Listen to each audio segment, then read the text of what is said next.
Abra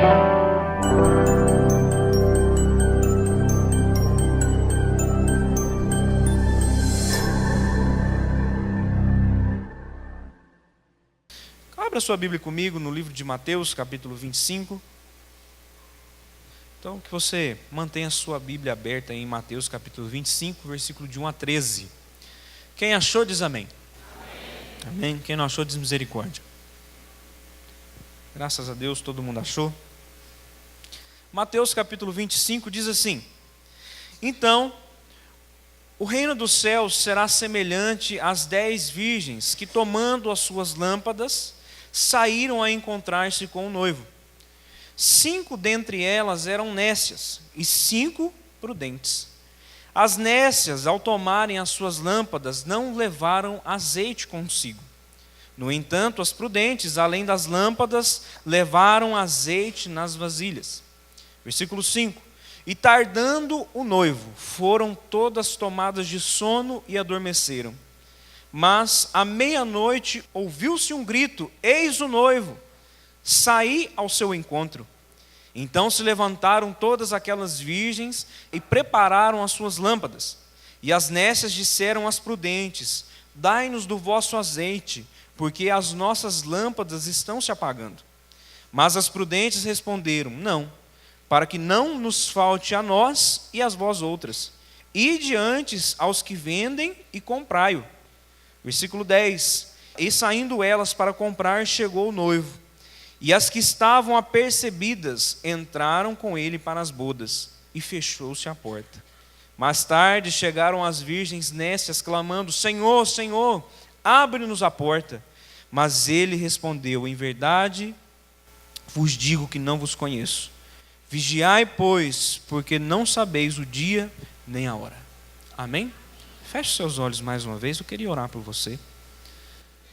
Pai amado, nós te louvamos e nós te agradecemos nessa noite, porque o Senhor é bom e a tua misericórdia dura para sempre. Obrigado, Deus, porque nós temos a oportunidade de estar na tua casa, para louvar ao Senhor, para adorar ao Senhor, e também, ó Deus, para ouvir e aprender da tua palavra.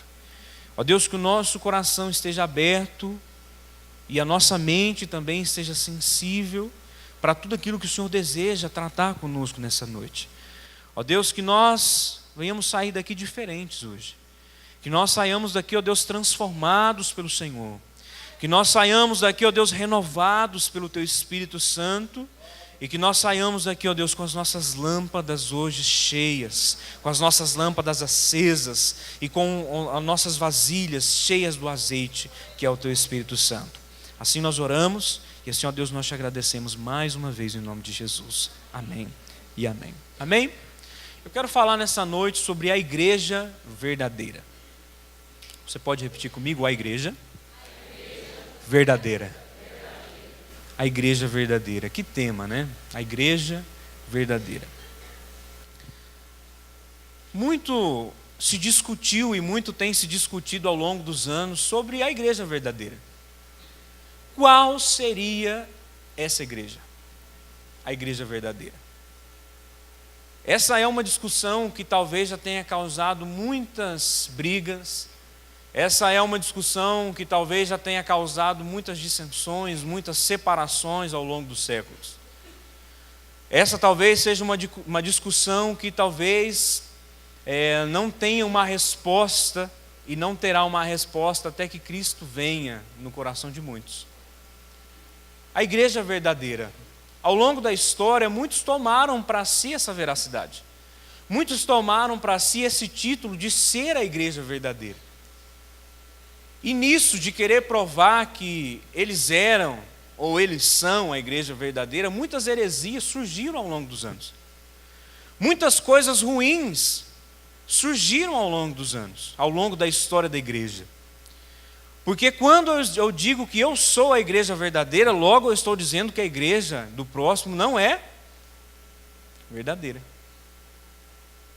Então isso foi motivo de polêmica, muitos morreram, muitos deram a sua vida por isso, e muitas coisas esquisitas, estranhas aconteceram ao longo do tempo e acontecem até o dia de hoje. E essa pergunta, qual é a igreja verdadeira, ela nos incomoda. até o dia de hoje, qual realmente é a igreja verdadeira? Será que a igreja que eu estou é realmente a igreja verdadeira? Será que a igreja que eu participo, o culto que eu faço parte, os irmãos do qual eu estou próximo todos os domingos, todas as semanas, realmente será que nós somos essa igreja verdadeira?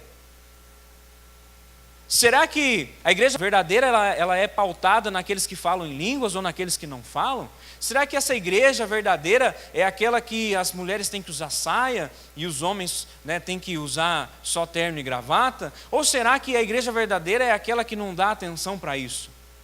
Será que a igreja verdadeira é aquela que ajuda os pobres? Será que a igreja verdadeira é aquela que tem célula ou que não tem célula? Aquela que tem algo ou não tem alguma coisa? Qual que é essa igreja verdadeira? Será que a igreja que eu faço parte é realmente a igreja verdadeira?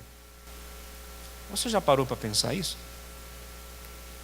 Se a igreja que nós estamos é a igreja verdadeira? Mas olhando para a história da igreja e olhando para a história dos cristãos, a gente vai notar que ser a igreja verdadeira pouco tem a ver com a sua denominação. Ser a igreja verdadeira tem muito pouco a ver com a placa a qual está lá fora. Ser a igreja verdadeira tem muito pouco a ver com a sua teologia, com aquilo que ela opta por acreditar. Ser a igreja verdadeira tem pouco a ver com o segmento a qual ela pertence. Ser a igreja verdadeira não tem muito a ver com a pessoa que a fundou, ou com a pessoa que é o seu pastor, ou com o local aonde ela está. Ser a igreja verdadeira, na verdade, não é isso. Ser a igreja verdadeira pouco tem a ver com o templo que nós estamos, ou com o local que nós estamos. Muitos tomaram para si essa veracidade, né? A igreja católica, muitos tempo tomou para si esse título de igreja verdadeira por ser uma igreja de sucessão histórica. Os batistas também muitas vezes tomaram para si esse título de ser a igreja verdadeira, porque defendem uma linha de sucessão desde João Batista. Os reformadores também muitas vezes tomaram para si esse título de ser a igreja verdadeira, porque romperam, né, com o sistema religioso da época, no século XVI. Mas ser a igreja verdadeira, eu quero repetir, não tem muito a ver com aquilo que se está exteriormente, com a denominação, com o presbitério, com a convenção. A igreja verdadeira é a igreja que tem as marcas de Cristo, amém? A igreja verdadeira não está pautada nos símbolos que ela tem, mas é aquela que carrega as marcas de Cristo. A igreja verdadeira não é a Igreja Batista Nacional Central, ou a Presbiteriana Renovada, ou a Assembleia de Deus. A igreja verdadeira sou eu, a igreja verdadeira é você. Mas para que nós sejamos realmente a igreja verdadeira, nós precisamos ter e ser as marcas de Cristo.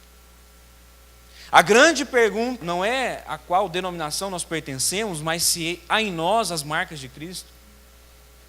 A igreja verdadeira é aquela que tem as marcas de Cristo, e uma das marcas de Cristo é a obediência à palavra de Deus.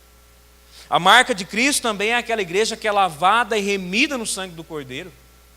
A igreja de Cristo é aquela que tem as marcas de Cristo, é aquela que está arrependida dos seus pecados e procura andar em novidade de vida.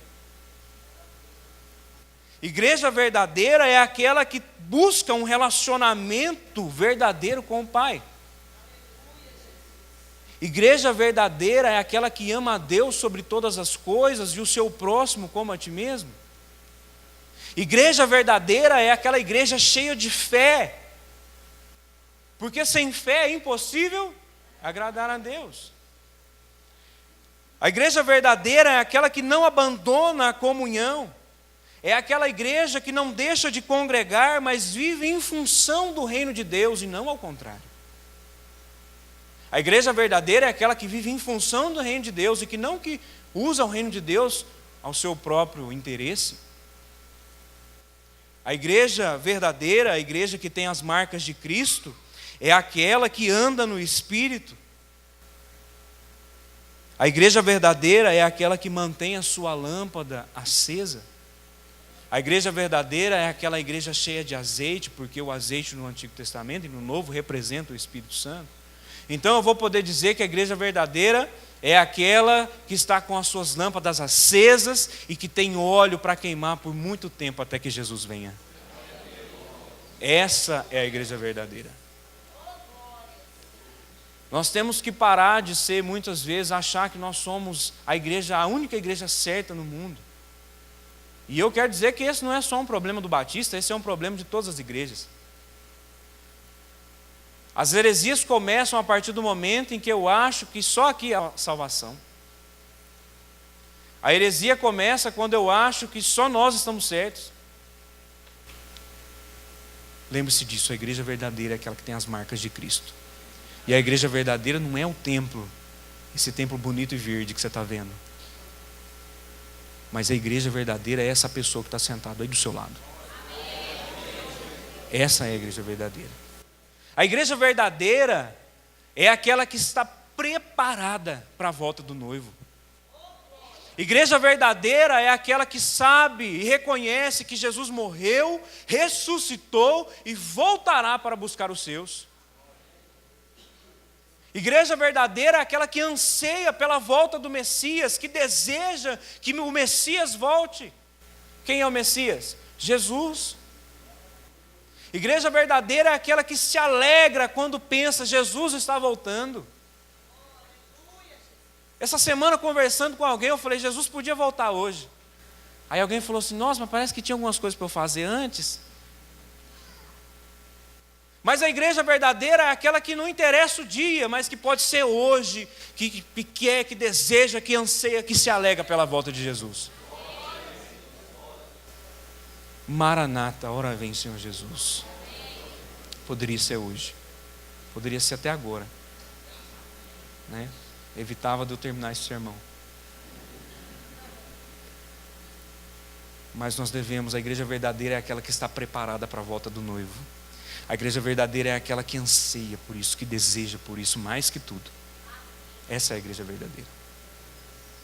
A igreja verdadeira é aquela que está preparada. E Jesus voltará para buscar a igreja verdadeira. Jesus não vai voltar para buscar uma igreja falsa. Talvez você pergunte assim, mas existe uma falsa igreja? Existe. Existem falsos adoradores? Existem. Existem falsos crentes? Existe. E Jesus voltará para buscar a igreja verdadeira. E a igreja verdadeira é aqueles que estão preparados, é aqueles que estão preparados para a volta do noivo. E eu tenho pelo menos 3 perguntas para nós. A primeira pergunta é, será que nós estamos preparados? E quando eu digo nós, não olha para o irmão, não, olha para você agora, olha para dentro de você assim. Olha para dentro de você, assim como eu tenho olhado para dentro de mim nesse momento. Será que eu estou preparado para a volta do noivo? Quem é o noivo? Será que nós somos essa igreja preparada? Mas será que nós estamos preparados? Talvez alguém pode até perguntar, mas existe uma maneira de estar preparado? Existe, e é bíblico, e nós vamos falar sobre isso. A segunda pergunta seria, será que nós estamos atentos a tudo o que tem acontecido no nosso tempo? Porque a palavra de Deus diz que nos últimos dias, por se aumentar a iniquidade, o amor de muitos se esfriaria. Mas muitos se desviariam, muitos abandonariam o caminho. O amor de muitos se esfriaria, coisas horrendas aconteceriam na terra. Será que nós temos visto isso acontecer, sim ou não? Exatamente. Será que nós estamos atentos a tudo que tem acontecido ao nosso lado, ao nosso redor, no nosso tempo? Talvez alguém fale assim, mas isso sempre aconteceu, tudo bem, mas continua acontecendo e eu creio que as hoje muito pior. A terceira pergunta é, será que a nossa lâmpada está cheia e a nossa chama está acesa? Será que essa chama, será que essa lâmpada que nós lemos aqui em Mateus capítulo 25, ela está dentro de nós queimando, acesa? E será que nós temos esse óleo suficiente para que essa chama continue acesa até a volta de Cristo? Essas perguntas me incomodam. Eu não sei se incomoda você. Mas são perguntas que nós deveríamos nos fazer todos os dias. Jesus está voltando para buscar a sua igreja. Qual igreja? A igreja verdadeira. E a igreja verdadeira é aquela que está preparada para a sua volta. Existe uma maneira de estar preparado para a volta de Jesus? Sim, existe. E eu quero ler com você novamente.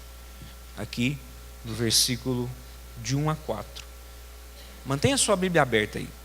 Mateus capítulo 25, de 1 a 4.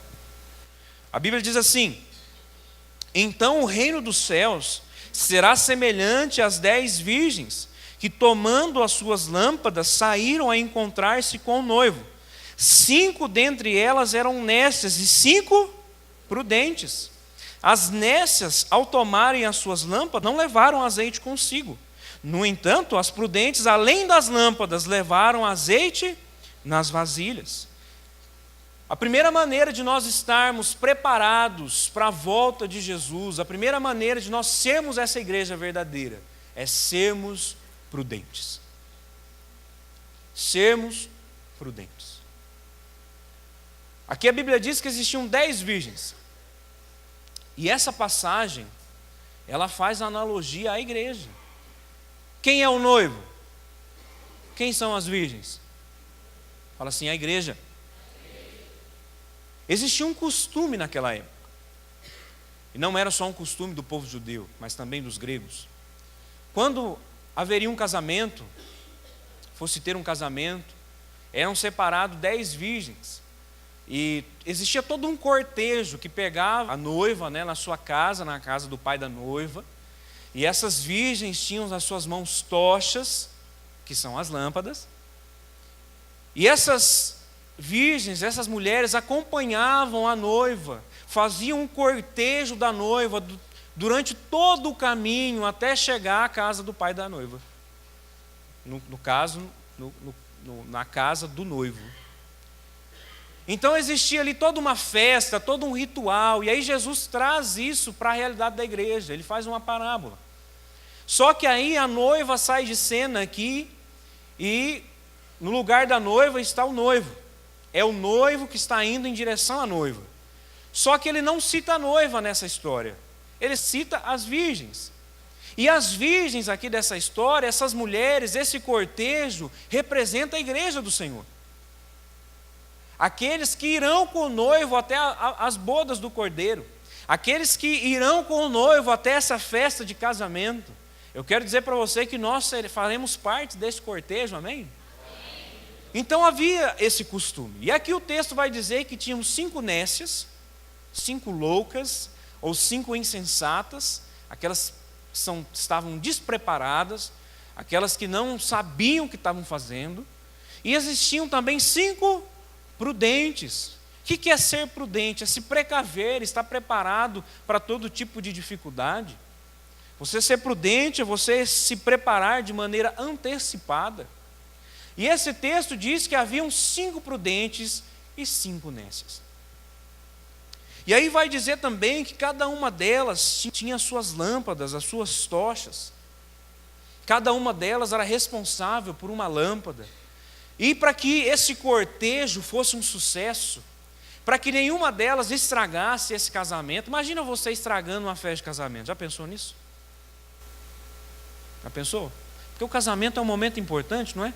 A festa, a cerimônia, é um momento tão importante na vida dos noivos. Imagina você estragando esse momento. Como seria ruim, né? Então, as prudentes, elas não queriam estragar essa festa. As prudentes sabiam muito bem que elas precisavam ter azeite suficiente para que esse cortejo fosse um sucesso. Mas ao contrário delas também havia 5 que não se prepararam para esse momento, que não foram prudentes. O Antigo Testamento vai dizer e vai simbolizar o Espírito Santo como o azeite. O que fazia aquelas lâmpadas queimar era o azeite, era o óleo. As virgens é a igreja. E a grande pergunta é: será que tem azeite suficiente para que o nosso cortejo, para que a nossa cerimônia, para que a gente chegue até as bodas do cordeiro? O apóstolo vai dizer lá em Efésios capítulo 5, versículo 8, enchei-vos do Espírito. Enchei-vos do Espírito. Enchei-vos do Espírito. É algo contínuo, é algo que não para. É algo que não é uma vez só. Porque o enchimento que o Espírito Santo tem para nós não é um dia só. O enchimento que o Espírito Santo tem para nós não é uma só vez, não é um só momento, não é um só dia. O enchimento que o Espírito Santo tem para nós é para todos os dias. Você deseja isso? O enchimento é para todos os dias.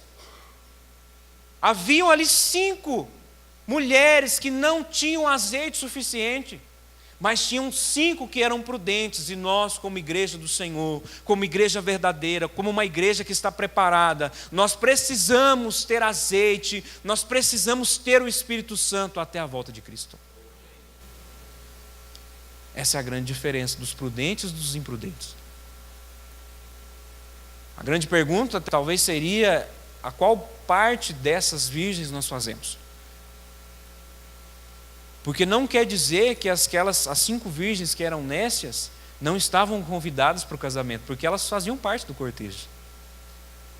A gente não pode cair na loucura de achar que essas 5 insensatas eram pessoas não crentes. Pelo contrário, eram pessoas crentes. Eram pessoas que fariam parte do casamento, eram pessoas que estavam convidadas para o casamento, mas que foram imprudentes. Eu quero dizer para você, meu irmão, aquilo que a palavra diz também, que se nós formos imprudentes, as portas irão se fechar e nós ficaremos de fora. Assusta, né? E às vezes a gente não quer acreditar que isso seja verdade. Mas é o que a Bíblia diz. Então, para que nós sejamos uma igreja preparada, nós precisamos ser prudentes, estar cheios do Espírito Santo. E eu quero dizer que ser cheio do Espírito Santo, meu irmão, não se resume só em falar em línguas, não se resume só em um momento, mas se resume numa vida toda. Ser cheio do Espírito Santo é estar cheio da palavra dele, porque o único que nos dá compreensão da sua palavra é o Espírito Santo, amém? Ser cheio do Espírito Santo, meu irmão, é você ser convencido do pecado, da justiça e do juízo. Porque se não for o Espírito Santo na nossa vida, nós vamos viver pecando o resto da vida e vamos achar que isso é normal. O Espírito Santo é aquele também que nos consola. Nós precisamos ser cheios do Espírito Santo para que nós sejamos consolados nesse mundo que nós vivemos. Porque se não há consolação do Espírito Santo, há esfriamento na fé. Grava isso na sua mente: se não há consolação do Espírito Santo, há esfriamento na fé. Mas a culpa é de quem? É de Deus? Não, a culpa é nossa. Então é necessário que nós sejamos cheios do Espírito Santo. As pessoas às vezes confundem, né, esses cheios do Espírito Santo. Mas o que é? Eu tenho que pular, falar em língua, rodar? Não, isso faz parte também às vezes. Mas não é só isso. A Bíblia diz que nós devemos andar no Espírito para não satisfazer os desejos da carne. Como que eu ando no Espírito se eu não estou cheio dele? A Bíblia vai dizer também que o fruto do Espírito ele tem que ser manifesto na nossa vida. Mas como que esse fruto do Espírito pode se manifestar na minha vida se eu não estou cheio dele? Se eu estou longe dele? O que é o fruto do Espírito Santo? O amor, a alegria, a paz, a benignidade, a longanimidade, a mansidão, o domínio próprio. Se você não precisa disso, eu preciso de mais. Principalmente domínio próprio e mansidão. Amém? Estou brincando, mas a gente precisa de tudo, né? Mas como que isso pode se manifestar em nós se nós não estamos cheios do Espírito Santo? É por isso que o apóstolo Paulo vai dizer lá em Efésios: olha, enchei-vos do Espírito. Não vos embriagueis com vinho, em qual há dissolução, enchei-vos do Espírito. Mas também não está falando só de bebida, não. Para de se encher de outras coisas. Para de se encher de você mesmo. Às vezes nós estamos cheios de nós mesmos, dos nossos achismos, das nossas certezas, dos nossos ideais que ninguém pode romper ou quebrar. Às vezes nós estamos cheios de nós mesmos, dos nossos projetos que ninguém pode tocar. E às vezes aquilo que nós almejamos tanto não é aquilo que Deus tem para nós. E nós temos uma grande dificuldade de abrir mão daquilo que é nosso. Então, meu irmão, não se embriague com nada, a não ser com o Espírito Santo. Enchei-vos do Espírito todos os dias, seja renovado pelo Senhor todos os dias. Nós estamos aqui 20 dias de oração e jejum. Não é muito não, porque isso deveria ser uma prática do crente, bem mais que 20 dias. Mas tudo bem, nós separamos 20 dias para estar orando, né, pela renovação espiritual. Por que você não está participando? Por que você não está junto? Se nós precisamos ser renovados, nós precisamos ser cheios. Nós estamos aqui todo domingo de manhã aprendendo a palavra de Deus. Por que nós às vezes não estamos? Por que nós abrimos mão das coisas de Deus tão facilmente, gente? A começar de mim. Então nós precisamos ser renovados pelo Senhor. A igreja, ela precisa ser avivada de tempos em tempos. A igreja precisa ser avivada de tempos em tempos. Sabe por quê? Tem 12 anos, pelo menos, que eu sei que o pastor Antônio tem uma oração. E se eu perguntar para qualquer um de vocês, vocês sabem qual que é. Senhor, concede-nos o maior e o mais duradouro avivamento que esse estado já presenciou. Tem 12 anos ou mais essa oração, meu irmão. Por quê? Porque de tempos em tempos nós precisamos ser avivados. Deus precisa vir assim e derramar sobre nós, porque nós vamos esfriando, nós vamos, né, enfim. E nós olhamos para a história da igreja ao longo dos séculos e nós vemos isso também. Quando a gente olha para Isaías, a gente está lendo o livro de Isaías. Quem está lendo o livro de Isaías aí? Oh, glória! Então nós estamos aí lendo o livro de Isaías, né? Lá no Isaías capítulo 6 vai dizer, Isaías viu o rei, né? Viu o Senhor dos senhores, e aí ele reconheceu que ele era pecador. O ministério de Isaías começou ali? Não, Isaías foi renovado ali, porque o ministério de Isaías já havia começado. Mas aí Deus vem em Isaías, quando Isaías reconhece o seu pecado, o seu erro, Isaías reconhece que ele precisa ser cheio de Deus novamente, ele se arrepende, aí Deus vem e toca nos seus lábios. Deus vem e faz uma obra na vida de Isaías, Deus renova, aviva Isaías de novo. E Isaías continua sua missão. A gente olha para o profeta Abacuque, e aí Abacuque está vendo os inimigos vindo contra Israel. Os inimigos vão invadir Israel, vão levar o povo cativo. O profeta Abacuque vê a calamidade que está na nação, o povo se distanciou de Deus, o povo está pecando, o povo, enfim, está longe do Senhor. O que Abacuque fala? Senhor, aviva a tua obra, aviva a tua obra ao longo dos anos. Senhor, aviva a tua obra, porque se está havendo pecado, se o povo está distante, nós precisamos ser avivados novamente. Nós olhamos isso em Atos, gente. Quando o início da igreja, qual que é a primeira coisa que Deus faz? Vem e enche a igreja do Espírito Santo, a igreja é avivada. Só que aí quando nós olhamos para Apocalipse, João escrevendo as cartas para o Apocalipse, irmãos, das 7 igrejas do Apocalipse, 5 já estavam com problemas, 5 já estavam reprovadas por Deus. 5 delas precisavam ser avivadas novamente. Pelo menos 2 estavam ali mais ou menos, estavam bem. Mas haviam passado apenas algumas décadas do surgimento da igreja. Se nós crermos que João escreveu as suas cartas ali próximo do ano 100, então haveria ali pelo menos ali 60, 70 anos do surgimento da igreja. Algumas até menos. E já estavam com problemas. A igreja em muitos lugares estavam frias. Estavam distantes do Senhor, e aí Deus dá uma visão para João, e João vai escrever ali as cartas para Apocalipse, dizendo assim, olha, arrependa-se, se volte para o Senhor, ouça o que o Espírito diz às igrejas. Ou seja, a igreja precisa ser avivada novamente, amém? E a igreja verdadeira é quem? É a Batista Nacional? Não, a igreja é você, meu irmão. Nós precisamos ser avivados novamente. Pega a sua mão comigo assim, diga assim, eu preciso. Como igreja, ser avivado e renovado pelo Espírito Santo. Amém? Então seja em nome de Jesus. Mas isso é a atitude de quem? Igreja verdadeira, igreja prudente. Só os prudentes é que tem azeite. Só os prudentes é que né, tem azeite ali para manter a chama acesa. Quem é nécio, quem é louco, quem é insensato, às vezes tem um momento na presença de Deus, mas só isso. Não quer dizer, meu irmão, que as nécias, as chamas delas não estavam acesas. Estavam, mas só por um momento. Uma hora ela iria apagar. Então que a nossa chama, que a chama do Espírito Santo que arde no nosso coração, ela não esteja acesa só por um momento, mas por toda a nossa vida, até que Jesus venha.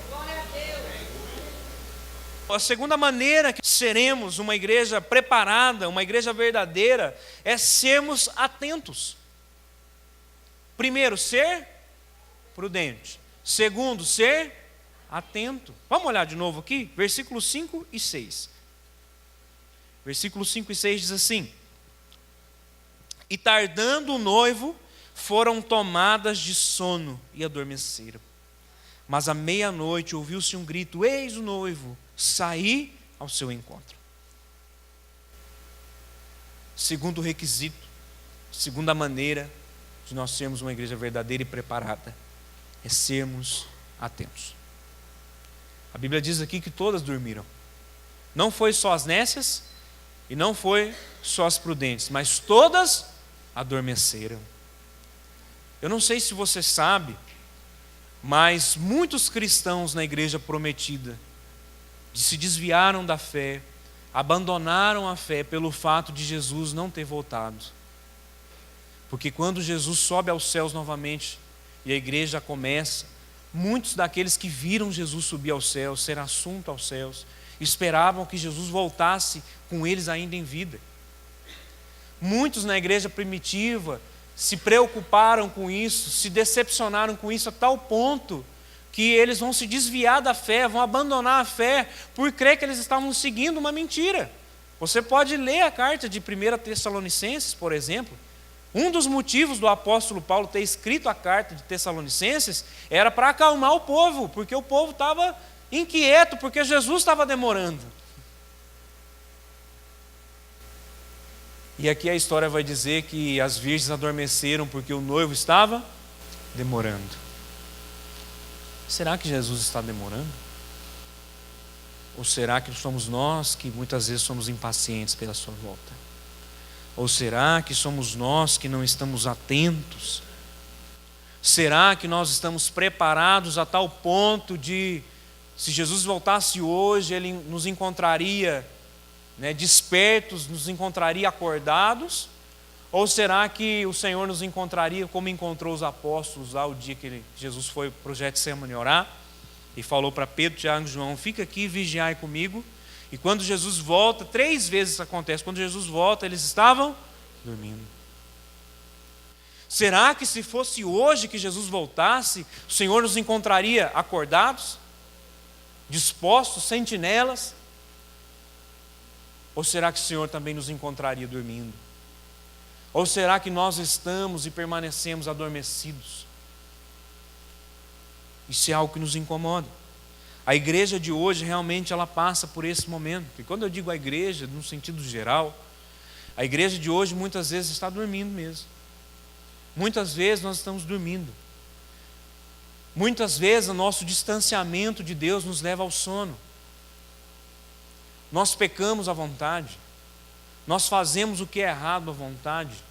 Nós desobedecemos a palavra de Deus. Lembra das marcas de Cristo? Sabe por que muitas vezes a gente tem dificuldade em saber qual é a igreja verdadeira? Porque nós não temos as marcas de Cristo. E nós vamos nos distanciando de Deus a tal ponto que nós dormimos. Nós vivemos uma vida onde o relativismo impera. Tudo é normal, tudo pode, tudo é tranquilo, tudo não tem problema, tudo não tem nada a ver. E às vezes a gente pega uns embates com os crentes, porque é uns crentes que tudo pode fazer, tudo normal. Inventaram uma frasezinha, não tem nada a ver. Já viu? Alguém falou isso? Não tem nada a ver isso não. Aí um dia ouvi um pastor pregar e falou que lá no inferno vai ter uma plaquinha que fica assim: lar dos nada a ver. Fiquei preocupado com aquilo, né? Porque não tem nada a ver. Nós vivemos um relativismo. A palavra de Deus diz assim: olha, Jesus dizendo: eu sou a verdade, eu sou o caminho, a verdade e a vida. Jesus é a verdade absoluta. Por mais que muitos vão dizer que não existe verdade absoluta, Jesus é essa verdade, amém? Amém. Mas nós insistimos em dizer que aquilo que talvez seja verdade para um, não é verdade para outro. Nós insistimos a buscar uma própria verdade, que eu não sei de onde que a gente tira isso. Nós vivemos, gente, num tempo de relativismo, de abandono da fé mesmo, de pessoas que estão mornas, de pessoas que estão frias, de pessoas que estão dormindo na fé. De pessoas que não se deixam. Muitas vezes nós não deixamos Deus trabalhar em nós, e aí as coisas continuam do mesmo jeito.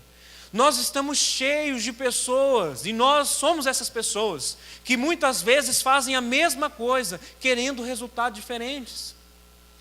Nós queremos ser abençoados, nós queremos ser pessoas de Deus, nós queremos ser as virgens prudentes, nós queremos ser essas pessoas, mas a gente continua fazendo a mesma coisa, do mesmo jeito. Então, gente, nós precisamos estar atentos. A igreja hoje passa pelo mesmo momento que aquelas virgens estavam lá dormindo, né? Não esperavam a volta do noivo mais. Não esperavam mais a volta do noivo. Será que nós estamos esperando a volta de Jesus? Será que ainda isso é assunto nas nossas conversas? Será que a volta de Jesus ela ainda é assunto nas nossas pregações? Ou será que nós deixamos de pregar até que Jesus está voltando? Jesus está voltando. As virgens se cansaram de esperar e dormiram, e nós também nos cansamos de esperar e estamos dormindo muitas vezes. As pessoas não se falam. Por que tanto não se fala mais na volta de Jesus? Por que talvez a gente não se prega mais? Eu falei isso na tarde da vitória esses dias. Por que talvez a gente não se prega mais sobre o céu? A nossa esperança deveria ser o céu, em estar nas bodas com o Cordeiro. A nossa esperança talvez seria estar lá com o Senhor na glória, porque lá não haverá ranger de dentes, lá não haverá choro, lá não haverá dor, lá não haverá lágrima, lá não haverá problema. Lá não haverá nada daquilo que nos aflige hoje. Porque problema, meu irmão, todos nós passamos. Se eu te desse aqui e falasse para você, olha, me faz uma relação de 5 problemas aí. Você ia perguntar, só 5? Não pode ser 10, 15? Problemas todos nós passamos, mas estar com o Senhor na glória será o fim de todos esses problemas. Mas nós não pregamos mais sobre isso, não esperamos mais isso, não cremos mais nisso muitas vezes. Porque aquilo que talvez a gente esperava só na glória, a gente começa a esperar hoje do mundo que nós estamos, das pessoas que convivem conosco. Às vezes nós esperamos o conforto, o luxo, e nós esperamos, né, aquilo que é tranquilo aqui na terra. Tem se pregado tanto uma prosperidade, uma vitória financeira por aí, que as pessoas querem viver aqui mesmo, para poder desfrutar disso aqui mesmo. Porque logo eu sei que se eu for para o céu as riquezas não vão. Então eu quero aproveitar o que eu tenho aqui na terra. Talvez ninguém vai falar e reconhecer isso para você, mas lá no fundo a gente sabe que é verdade. Amém? Então nós não esperamos mais a volta de Cristo mais, e nem aquelas virgens mais. A Bíblia diz que já era meia-noite. E aí a palavra diz aqui, ó, mas à meia-noite ouviu-se eis o noivo, sair ao seu encontro. Gente, meia-noite não é hora de casamento. Alguém já casou meia-noite? Conhece algum casamento assim? Eu nunca vi. Meia-noite não era hora de casamento, muito menos hora de cortejo. O noivo realmente estava muito atrasado. A hora era imprópria. Meia-noite era a hora de estar fazendo o quê? Dormindo. E o que as virgens estavam fazendo? Dormindo. Mas essa é a grande questão. Jesus disse, ninguém sabe a hora e nem o dia. Realmente elas não sabiam e não estavam esperando. E realmente será assim a volta de Jesus. Ninguém vai estar esperando ele voltar. A Bíblia diz que a volta de Jesus será como um ladrão que vem assaltar uma casa. Se você soubesse o dia que o ladrão vai entrar, você ficava lá para pegar ele. Mas ninguém sabe. E a volta de Jesus será assim, num piscar de olhos. E aí, meu irmão, será que nós, quando o noivo chegar, nós estaremos prontos? Será que nós estaremos dormindo? As virgens não esperavam mais o noivo, mas o noivo chegou à meia-noite. Jesus chegará naquele momento em que nós não estaremos esperando Ele. O noivo chegará naquele momento que vai parecer impróprio, mas Ele vai chegar. Sabe uma grande verdade desse versículo? É que independente se demore ou não aos nossos olhos, Ele virá. Pode parecer que está demorando, mas Ele virá. Não adianta a gente viver uma vida como se Jesus não fosse voltar, porque Ele está voltando. Não se esqueça disso. Olha, para sermos uma igreja preparada e verdadeira, nós precisamos estar atentos, ser prudentes e estarmos atentos. Nós precisamos estar atentos para que quando Ele volte, Ele nos acha com as nossas lâmpadas acesas e as nossas vasilhas cheias de azeite. Mas tem mais. Olha comigo o versículo 7 até o versículo 12. Diz assim: Então se levantaram todas aquelas virgens e prepararam as suas lâmpadas. E as nécias disseram às prudentes: Dai-nos o vosso azeite, porque as nossas lâmpadas estão se apagando. Mas as prudentes responderam: Não, para que não falte a nós e a vós outras. E saindo elas para comprar, chegou o noivo, e as que estavam apercebidas entraram com ele para as bodas, e fechou-se a porta. Mais tarde chegaram as virgens nécias, clamando: Senhor, Senhor, abre-nos a porta. Versículo 12: Mas ele respondeu: Em verdade vos digo que não vos conheço. Esse versículo ele é meio assustador, assim como outros do Novo Testamento. Imagina o noivo chegando para mim ou para você e falando assim: Aparta-te de mim, porque eu não vos conheço. Imagina você querendo entrar para as bodas do Cordeiro e de repente as portas estarem fechadas. Mas isso é possível. Lá em Mateus 7 vai dizer que muitos chegarão diante do Senhor e vão dizer assim: Senhor, Senhor, no Teu nome expulsamos demônios, no Teu nome operamos milagres, no Teu nome fizemos muitas coisas para o Teu reino. Mas mesmo assim Jesus vai olhar para eles e dizer: Olha, aparta-te de mim, porque eu não vos conheço. E eu também não estou aqui fazendo terrorismo com você. Não estou aqui dizendo para você: Olha, aceita Jesus, senão você vai para o inferno. Não.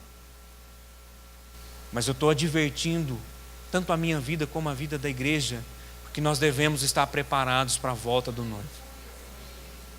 Nós precisamos estar atentos, nós precisamos ser prudentes. E nós precisamos, em terceiro lugar, para quem está anotando aí no perfil da fé, em terceiro lugar nós precisamos organizar, preparar as nossas lâmpadas. Nós somos as virgens aqui desse texto. A igreja é as virgens desse texto. E essas lâmpadas representam a nossa vida diante do Senhor. E aí vai dizer que elas, então se levantaram, porque Deus sempre nos dá uma segunda chance, a terceira e a quarta também, O Senhor ali, o noivo, deu a chance para aquelas virgens ali para o cortejo, e então elas se levantam, e diz que cada uma preparou a sua lâmpada. E essa lâmpada aqui representa a nossa vida diante do Senhor. E o que isso quer dizer para nós? Organize a sua lâmpada. Organize a sua vida. Porque Jesus está voltando. Jesus está dizendo para nós: filho meu, filha minha, organize a sua vida, porque eu estou voltando. Se levanta, sacode a poeira, esquece das coisas que para trás ficaram, viva uma vida, uma novidade de vida, viva uma vida no Espírito, seja cheio do Espírito Santo, porque eu estou voltando para te buscar. Essa é a palavra de Deus para nós nessa noite. Organize a sua lâmpada, organize a sua vida, prepare a sua vida. Prepare a sua vida para que nós venhamos receber o noivo. Sabe, a gente às vezes fica dependendo de outros, Dependa única e exclusivamente de você e de Deus. A Bíblia diz aqui que elas se levantaram e cada uma preparou a sua lâmpada. A lâmpada ali não era comunitária não, cada um tinha a sua lâmpada. Assim como cada um de nós tem uma vida diante de Deus. A nossa preparação diante de Deus é individual. Nós sempre falamos isso, né? Deus tem filho, não tem neto. Então se prepare diante de Deus, tenha a sua vida organizada diante de Deus. Nós temos que muitas vezes parar de ser simpatizantes com o Evangelho. Nós temos que parar de ser amigos do Evangelho. Então nós temos que parar de ser amigos do Evangelho, de gostar do povo da igreja. Eu gosto do povo da igreja, povo gente boa.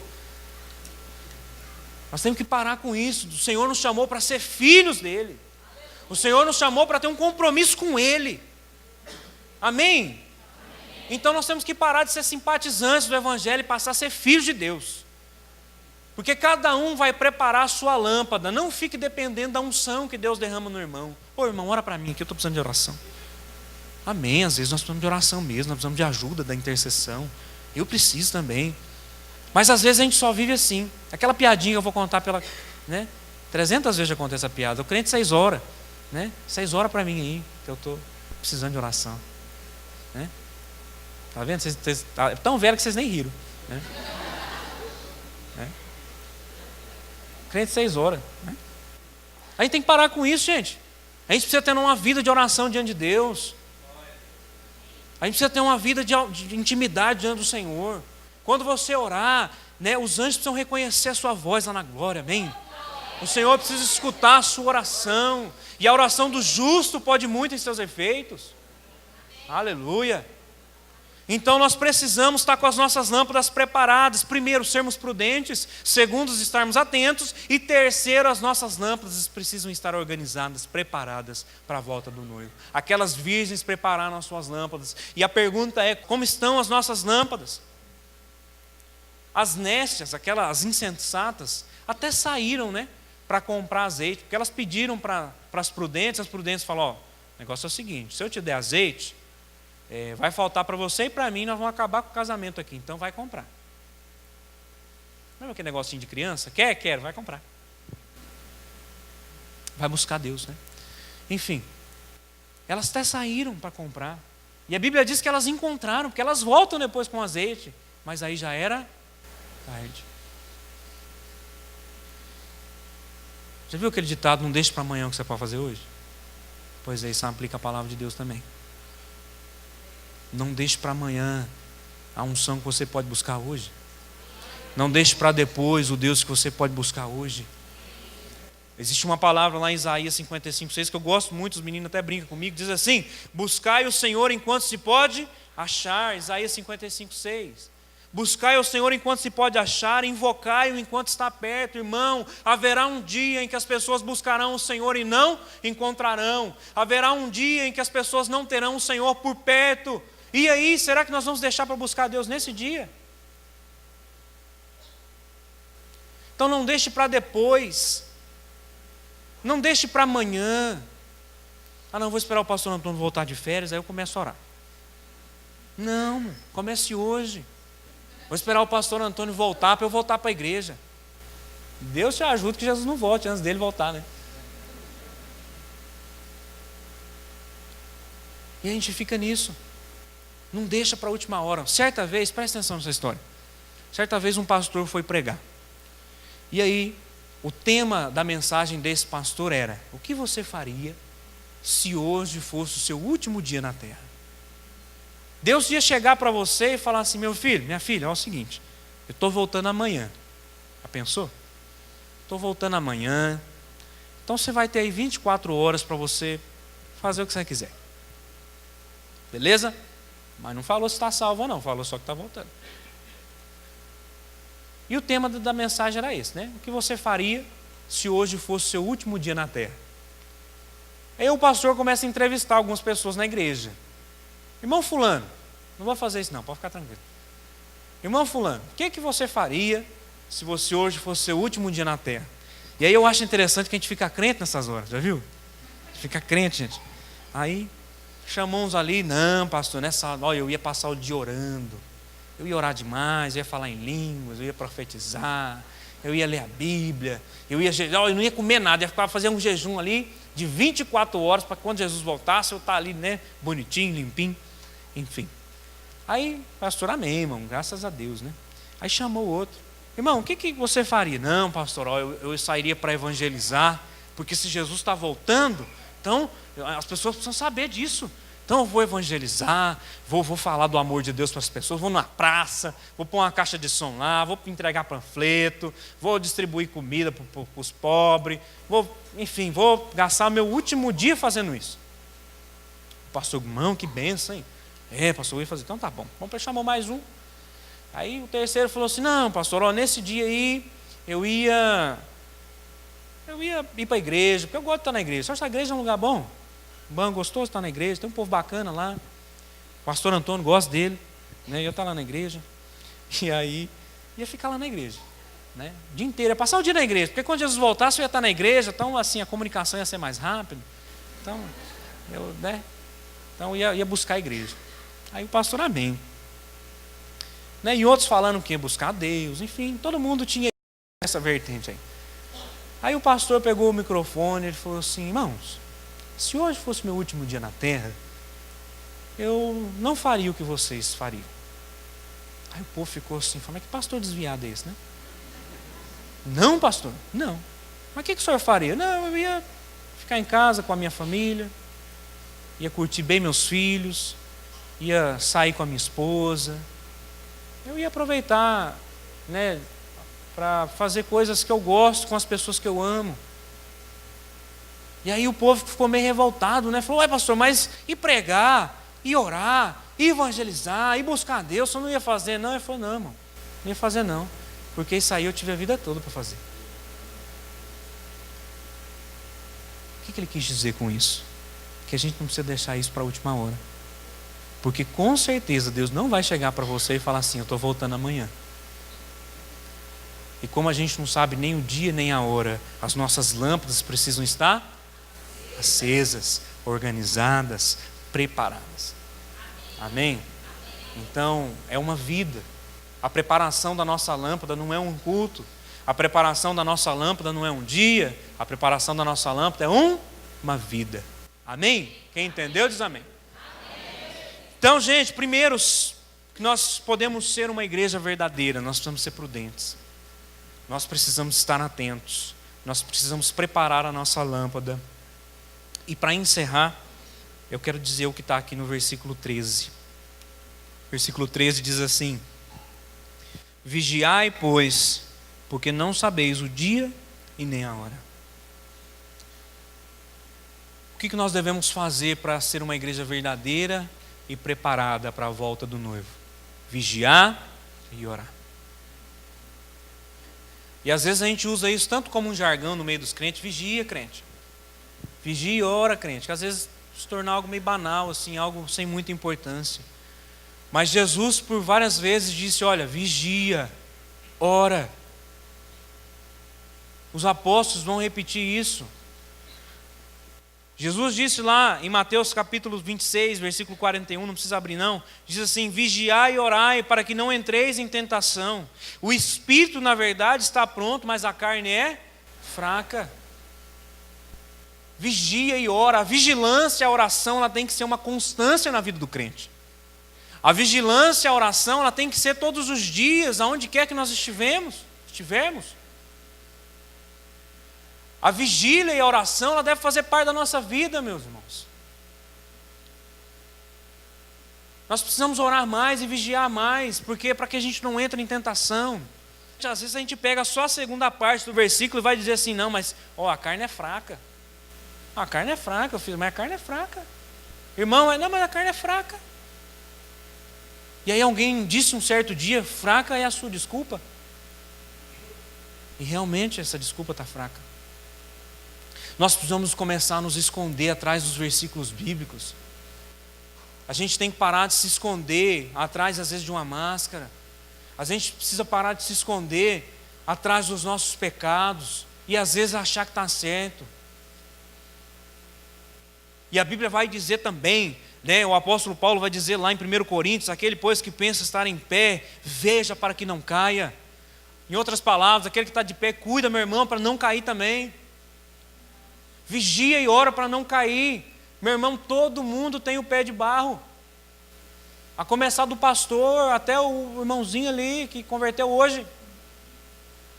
Todo mundo tem esse pé de barro, todo mundo está sujeito, mas o que nós precisamos fazer? Vigiar e orar. É porque nós não vigiamos mais, nós não oramos mais, e aí às vezes o noivo vem e nos encontra dormindo. É por isso que a gente tem dificuldade em saber qual é a igreja verdadeira. Na verdade, a gente tem dificuldade em ser a igreja verdadeira.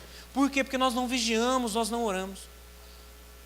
Nós precisamos melhorar isso na nossa vida. A vigília, a oração, ela tem que ser uma constância. Não se esconda, meu irmão, atrás de coisas.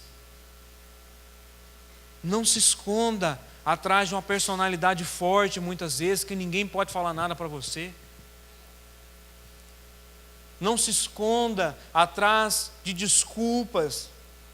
Eu sou fraco mesmo, eu não dou conta não.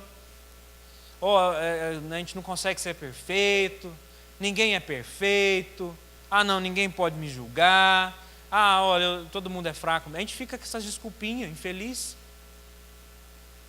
Só que essas coisas que nós falamos não gera transformação em nós, pelo contrário, gera pecado.